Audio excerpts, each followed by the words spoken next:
Hello दोस्तों, कैसे हैं सभी लोग। उम्मीद करता हूँ अच्छे होंगे। आज जो है नेक्स्ट वीडियो में अपने जो सेक्शन नंबर 150 से जो स्टार्ट करेंगे। सुबह सुबह वीडियो बनाने में भाई साहब जो हालत ख़राब होती है ना, और ठंडी का दिनों में।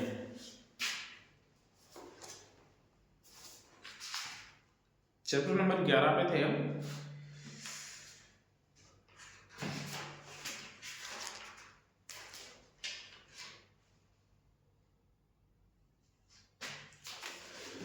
आज स्टार्ट करेंगे सेक्शन नंबर 150 से।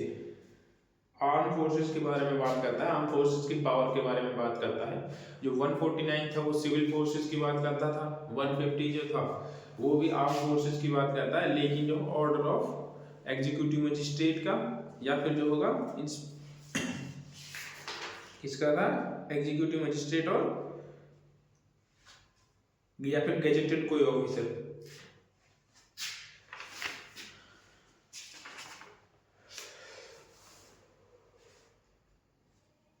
सॉरी, डीएम था, एग्जीक्यूटिव मजिस्ट्रेट और डीएम। जो 149 में था वो था एग्जीक्यूटिव मजिस्ट्रेट और डीएम। 148 में जो था वो police inspector incharge, police station in charge.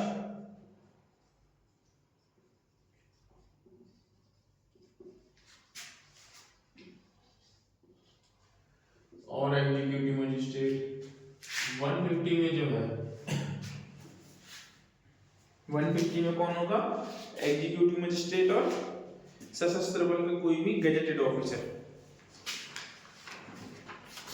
Executive magistrate से जब संपर्क ना हो पा रहा हो तो जो गजेटेड ऑफिसर जो होगा वो जो होगा उस आर्म जो अनलॉफुल असेंबली है उसको तितर बितर होने का ऑर्डर दे सकता है। अब बात करते हैं सेक्शन नंबर 150 की।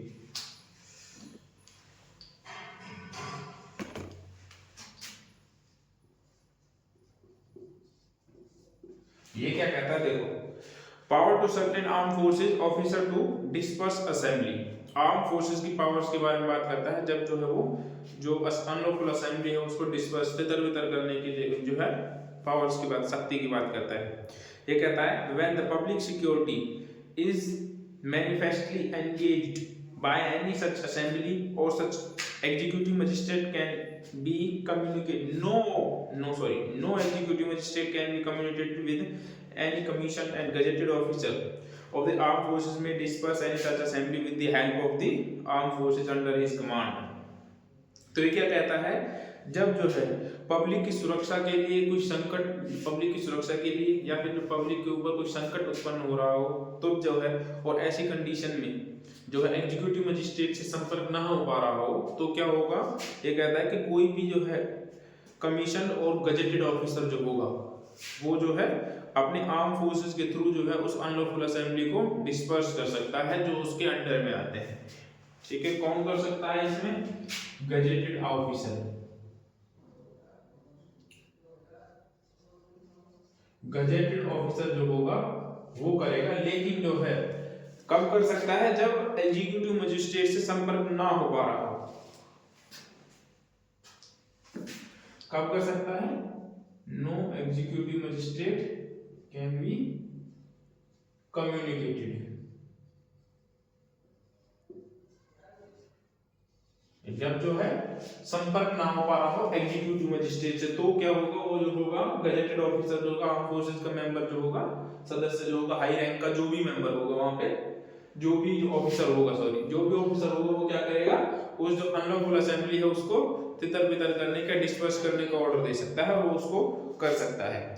और यदि वो चाहे तो इसमें आगे वही कहता है कि वो पावर्स का यूज कर सकता है, जो भी नेसेसरी पावर्स हो उसको कन्फाइन कर सकता है, अरेस्ट कर सकता है, डिटेन कर सकता है उसको, किसी भी व्यक्ति को। और इसमें एक बात कहता है कि तुरंत जैसे ही वो प्रयास करते रहेंगे कि जो है एग्जीक्यूटिव मजिस्ट्रेट से जो है संपर्क हो, जैसे ही एग्जीक्यूटिव मजिस्ट्रेट से संपर्क होगा उसको तुरंत सूचना दी जाएगी। इसमें लास्ट में ये कहता है, लास्ट थर्ड लाइन में कहता है communicate with an executive magistrate he shall do so there forward obtain by instruction of the magistrate. तो ये वही बात करता है कि जो है गेजेटेड ऑफिसर जो होगा, जब तक जो है एग्जीक्यूटिव मजिस्ट्रेट से यदि जो है कम्युनिकेशन नहीं हो पा रहा है और उस कंडीशन में जो है उस अनलॉफुल असेंबली को तितर-बितर करने का ऑर्डर कौन दे सकता है? कोई भी हायर रैंक का ऑफिसर दे सकता है जो आर्म फोर्सेज में है या फिर कोई गेजेटेड ऑफिसर। उसके बाद कहता है कि ये जो होंगे लगातार जो है कम्युनिकेट करने की कोशिश करेंगे कि इससे एग्जीक्यूटिव मजिस्ट्रेट जैसे ही कम्युनिकेट हो जाएगा ये उसको जो है सूचना देंगे इस चीज की। उसके बाद बात करता है section number 150 protection against prosecution of the act done under section 148 149 and 150। ये बात करता है कि प्रोटेक्शन की बात करता है सेक्शन नंबर 151। ये बात करता है प्रोटेक्शन की, किसमें प्रोटेक्शन की? जो सेक्शन 148 149 एंड 150 में जो एक्ट किया है ना उसकी बात करता है कि उनमें जो है किसको प्रोटेक्शन प्राप्त है, जो ये ऑफिसर्स है ना उनको जो है प्रोटेक्शन प्राप्त होगी। इसमें ये क्या कहता है, यदि कोई आर्म फोर्सेस का मेंबर है तो उसके लिए जो है यदि उसके ऊपर केस चलाना है तो पहले यदि सेंट्रल गवर्नमेंट के अधीन है तो उसके लिए सेंट्रल गवर्नमेंट की परमिशन रिक्वायर्ड होगी। जैसे मान लीजिए आर्म फोर्सेस ने जो है अनलॉफुल असेंबली को जो है डिस्पर्स किया, अब कोई व्यक्ति जो है आर्म फोर्सेस की किसी मेंबर के सदस्य के ऊपर जो है अभी आर्म फोर्सेस का जो ऑफिसर है उसके ऊपर केस करना चाहता है कोर्ट में, तो उसके लिए यदि वो आर्म फोर्सेस का सदस्य जो है या फिर जो ऑफिसर है वो क्या है सेंट्रल गवर्नमेंट के अधीन काम करता है तो उसके लिए सेंट्रल गवर्नमेंट से परमिशन लेनी पड़ेगी। अदर केस में यदि वो स्टेट गवर्नमेंट के अंदर काम करता है तो स्टेट गवर्नमेंट से परमिशन लेनी पड़ेगी।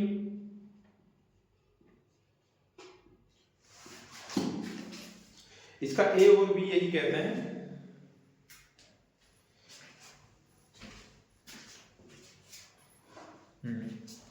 इसके बाद जो कहता है नो एग्जीक्यूटिव मजिस्ट्रेट और police officer acting under in the section in good faith. ये कहता है कि इसमें जो है एग्जीक्यूटिव मजिस्ट्रेट और पुलिस अधिकारी के बारे में जो है गुड फेथ के बारे में बात करता है।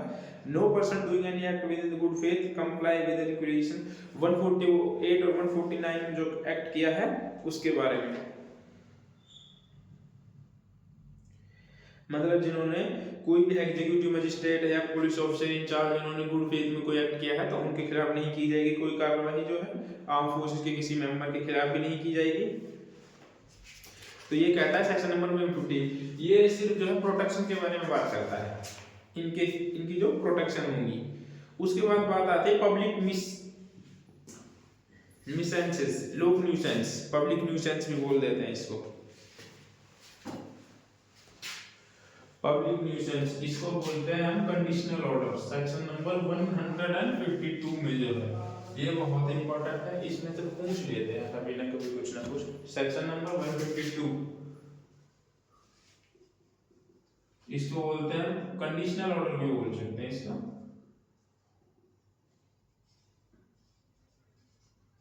कंडीशनल ऑर्डर भी बोल सकते हैं, वैसे इसको बोलते हैं conditional order for removal of nuisance. Nuisance को हटाने के लिए जो है कंडीशनल ऑर्डर कौन दे सकता है, इसमें जो है एक तो डीएम दे सकता है, एसडीएम दे सकता है, या जो स्टेट गवर्नमेंट के द्वारा ऑथराइज्ड कोई भी जो है एग्जीक्यूटिव मजिस्ट्रेट है वो जो होगा किसी भी जो है सूचना मिलने पर या कोई एविडेंस मिलने पर जो है कंडीशनल ऑर्डर पास कर सकता है। कौन पास कर सकता है? First of all DM, SDM और state authorised by state government, authorised by state government, कोई भी एग्जीक्यूटिव मजिस्ट्रेट, कोई भी एग्जीक्यूटिव मजिस्ट्रेट जो है यदि उनको कोई इंफॉर्मेशन रिसीव्ड होती है, information receiving the report of police, इनको जो है क्या होती है रिसीव होती है, क्या होती है receiving A report of police officer, कोई किसी भी पुलिस अधिकारी की रिपोर्ट मिलती है पुलिस ऑफिसर या जो बोलता है या फिर उनको जो है इंफॉर्मेशन कहीं और से मिलती है, ठीक है, तो जो होगा ये उस कंडीशन में जो है कंडीशनल ऑर्डर पास कर सकते हैं। किन क्या क्या ऑर्डर पास कर सकते हैं उनके बारे में देखिए। ए जो कहता है इसका, ए क्या कहता है, क्या ऑर्डर पास कर सकता है, unlawful obstruction and nuisance should be removed for any public place और एनी वे, यदि river canal which is made by lawful used by the public, जो है यदि किसी जो है पब्लिक प्लेस पर जो है कोई अनलॉफुल ऑब्स्ट्रक्ट है या न्यूसेंस बना हुआ है तो उसको हटाने के लिए जो है ये जो है आदेश दे सकते हैं। जैसे मान लो पब्लिक प्लेस से किसी स्थान पर जो है कोई बड़ा सा पेड़ गिर गया है तो आने जाने का मार्ग जो है अवरुद्ध हो गया है, तो उसको हटाने के लिए जो है ये जो होगा ऑर्डर दे सकते हैं कि इसको हटाया जाए। अनलॉफुल ऑब्स्ट्रक्शन एंड न्यूसेंस को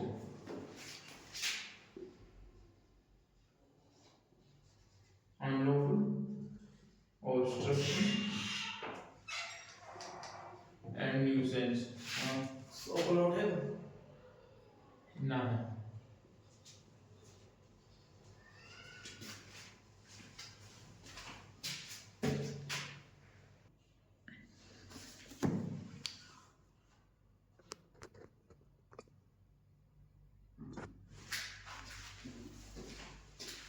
उसके बाद बी बात करता है that the conduct of any trade और ऑक्यूपेशन, अच्छा obstruction and nuisance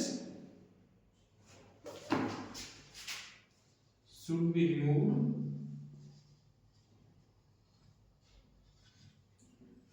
public place।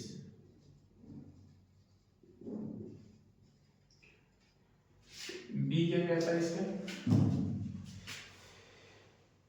ये कहता है कंडक्ट ऑफ एनी ट्रेड और occupation, the keeping of any good or merchandise of injuries of the health and physical comfort the community and the contribution of such trade should be prohibited or regulated by such goods and merchandise should be removed thereof regularly। ये कहता है कि किसी भी माल जो है किसी भी भवन निर्माण या फिर जो है किसी भी ऑब्स्ट्रक्शन या ट्रेड व्यापार या जीविका में जो है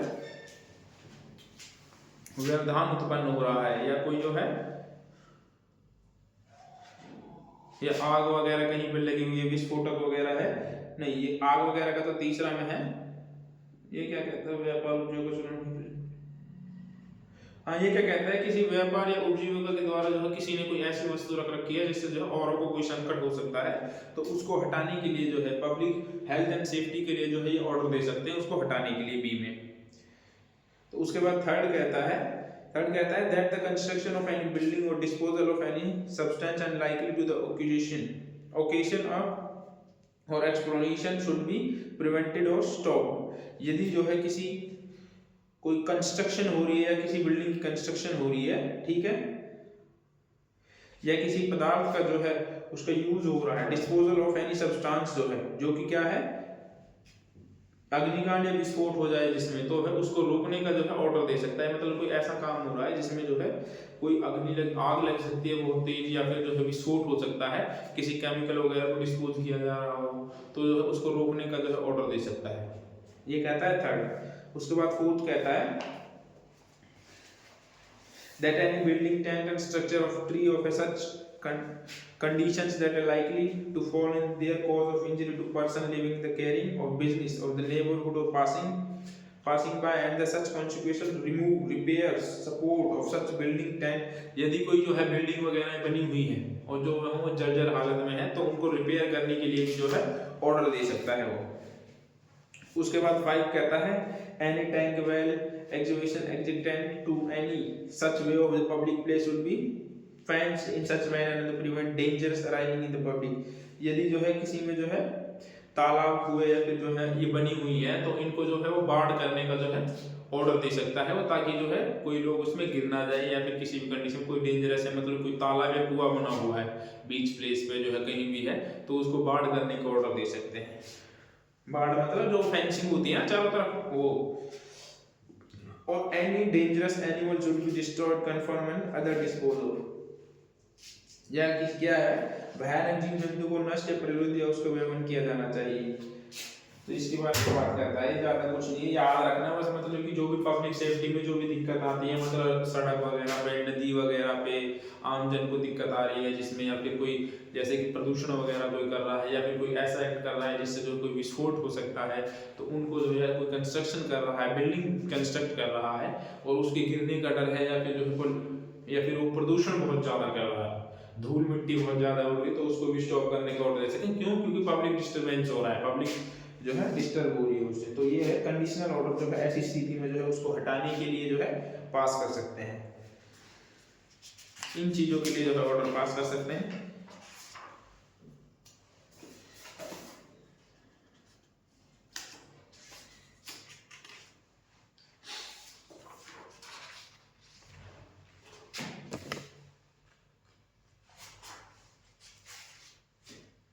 देखो आगे क्या कहता है इसमें, पॉइंट ए कहता है रिमूव एनी सच ऑब्स्ट्रक्शन और न्यूसेंस। तो को क्या करेगा वो, जो ये 4-5 मैंने अभी पॉइंट्स बताए हैं इनको हटाने के लिए जो है कोई भी ऑर्डर दे सकता है, ठीक है, या फिर जो है इसके निर्माण कार्य पर रोक लगा सकता है यदि कोई बिल्डिंग वगैरह बन रही है, ठीक है, या फिर कोई alter the disposal of such substance जो है, यदि कोई ऐसा अम्लीय पदार्थ है तो उसको रोकने का ऑर्डर दे सकता है कि जो ऐसा उसको डिस्पोज ऑफ करने का जो है काम किया जा रहा है तो उसको रोका जा सकता है। To the fence of such tank well and जो है तालाब और कुएं की जो फेंसिंग कर सकते हैं। तो यही 4-5 पॉइंट है जो मैंने अभी आपको बताए हैं। और ये दूसरा पॉइंट इसका कहता है कि ये जो कोई भी ऑर्डर है ना, सिविल न्यायालय में जो है इसको क्वेश्चन नहीं किया जा सकता। आप ये जो है इसका सेकंड ये कहता है, सेकंड सब जो कहता है इसके जो ये ऑर्डर है ना, इसको जो है सिविल कोर्ट में जो है क्वेश्चन नहीं किया जाएगा, सिविल कोर्ट में क्वेश्चन नहीं किया जा सकता।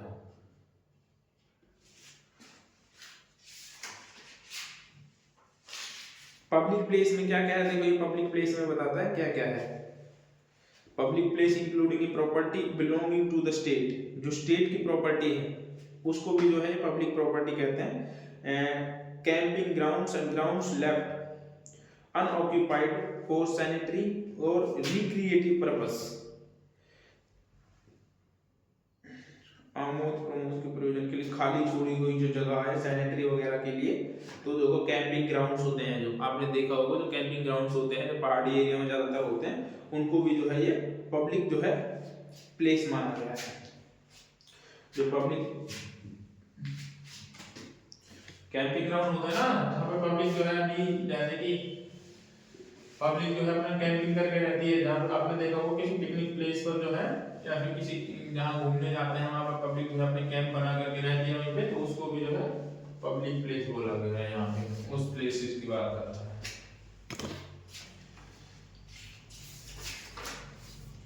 उसके बाद इसमें आप लोग खुद पढ़ लीजिएगा। उसके बाद क्या है, आदेश service of notice of order, आदेश की तामील वगैरह ये ज्यादा नहीं है। परमिशन ये person of home order to address to obey और show cause.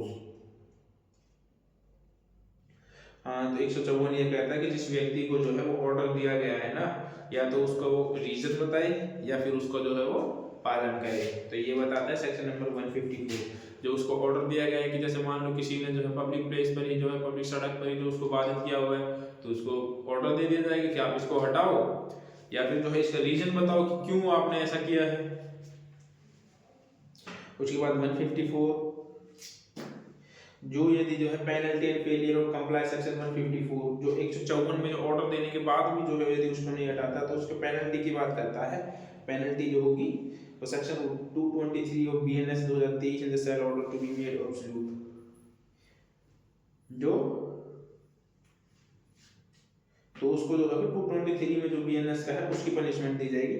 Procedure where existence of public right and deny, इसको आप पढ़ लीजिएगा एक बार ना। Section number 158 power of magistrate to direct local investigation and examination of expert. Magistrate की power के बारे में बात करता है कि लोकल इन्वेस्टिगेशन करा सकता है या फिर एग्जामिनेशन करा सकता है एक्सपर्ट के थ्रू जो होगा। इंजंक्शन पेंडिंग इंक्वायरी, उसके बारे में अब हम बात करते हैं इसके सी पार्ट पर, जो कहता है urgent cases of nuisance and apprehended danger. और एप्रीहेंडेड डेंजर जो है जिसको हम जो है सेक्शन 144 जो कहते हैं धारा 144 जो लागू हो गई थी, आप जो है अब हम कहते हैं कि सेक्शन नंबर 163 धारा 144 की जगह पर 163 जो है वो लागू होती है। ये क्या कहता है, power to issue order in urgent cases of nuisance and apprehended danger. ये कहता है कि ऑर्डर इशू करने के बारे में बात करता है कि अर्जेंट नेचर के जो है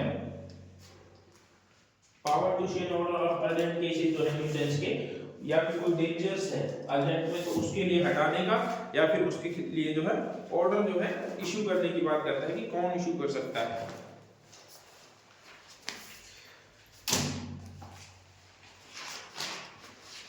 अच्छा इसको देखते हैं, इसमें क्या है, इसमें भी जो है वही डीएम एसडीएम और executive magistrate authorised by state government, जो सेक्शन नंबर 152 में जो कंडीशनल ऑर्डर इशू कर सकते थे, इसमें कौन है, DM SDM authorised by state government, कोई भी एग्जीक्यूटिव मजिस्ट्रेट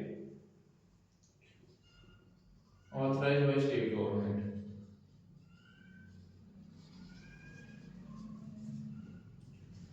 ये जो होगी तीन जो है, ये जो होगा कोई भी जो है अर्जेंट मैटर में जो है ऑर्डर इशू कर सकते हैं किसी के भी लिए। उसके बाद सेकंड पॉइंट इसका कहता है डीएम एसडीएम जो है किसी पर्टिकुलर एरिया के लिए नंबर ऑफ पर्सन के लिए स्पेसिफिक पर्सन को जो है ऑर्डर दे सकते हैं। ये हो गया 1, ये हो गया 2। डीएम जो होगा, एसडीएम और एग्जीक्यूटिव मजिस्ट्रेट जो होगा, ये किसी particular area number of person या फिर जो होगा किसको, या फिर स्पेसिफिक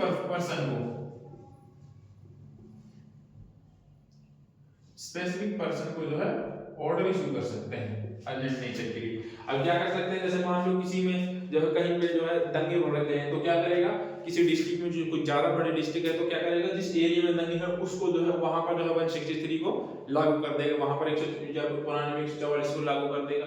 या फिर कोई ऐसे पर्सन है जिनके जाने से जो है कुछ और जो है बड़ी घटनाएं हो सकती हैं, फिर दंगे और भड़क सकते हैं, तो उनके जाने पर रोक लगा सकता है, जैसे या फिर किसी स्पेसिफिक पर्सन के जाने पर रोक लगा सकता है। इसमें ज्यादातर वो होते हैं जैसे कोई नेता वगैरह होते हैं, तो किसी रैली वगैरह में जाने के लिए जब खतरा हो कि भाई इनके जाने से या फिर वो कोई जाकर के ऐसा भाषण दे देंगे जिससे जो है और जो खतरा उत्पन्न हो सकता है, तो उनके जाने पर जो है ये रोक लगा सकते हैं। ये बात कर रहा है सेक्शन इसका सब क्लोज 2।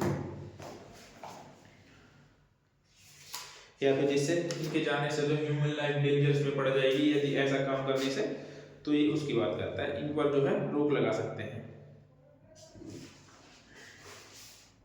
उसके बाद कहता है इसका फोर्थ, देखो जो भी मैंने करा वो थर्ड पॉइंट था, किसी विशेष स्पेशल एरिया पर, पर्टिकुलर एरिया पर, पर्टिकुलर पर्सन्स पर, या फिर कोई नॉर्मल पब्लिक जो होगी, पब्लिक को जनरल पब्लिक जो होगी उसका भी जाने से जो है रोक लगा सकते हैं। इसमें जनरल पब्लिक और सामने रख लेना,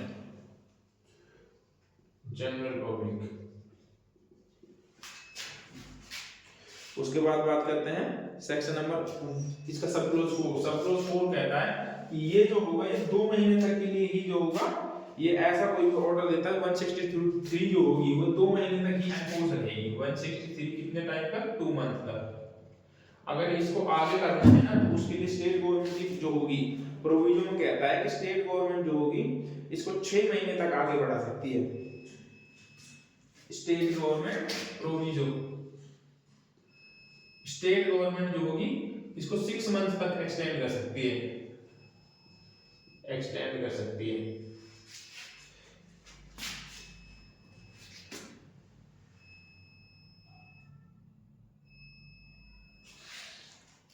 बस इतना ही था इसमें। इसके बाद जो है आगे से जो हम कल से जो स्टार्ट करेंगे 173 से जो है कॉग्निजेबल ऑफेंसेस से स्टार्ट करेंगे, चैप्टर नंबर 13 से। ये कहता है information to the police and their powers of investigate जो है उसके बारे में बात करता है। ये बड़ा इंटरेस्टिंग टॉपिक है, तो हम सोच रहे हैं कि इसको 173 से लेकर के 78 79 तक जो है एक बार में कंप्लीट कर दें, या फिर जो होगा जितना भी होगा उतना करने की कोशिश करेंगे। एक बार में तो नहीं होगा बट करते हैं। अभी जो करेंगे तो अभी जो है मिक्स हो जाएगा, तो इसको नेक्स्ट वीडियो में करेंगे। अगर आप लोगों को वीडियो अच्छी लगी हो तो लाइक शेयर और सब्सक्राइब जरूर करें। मिलते हैं नेक्स्ट वीडियो में।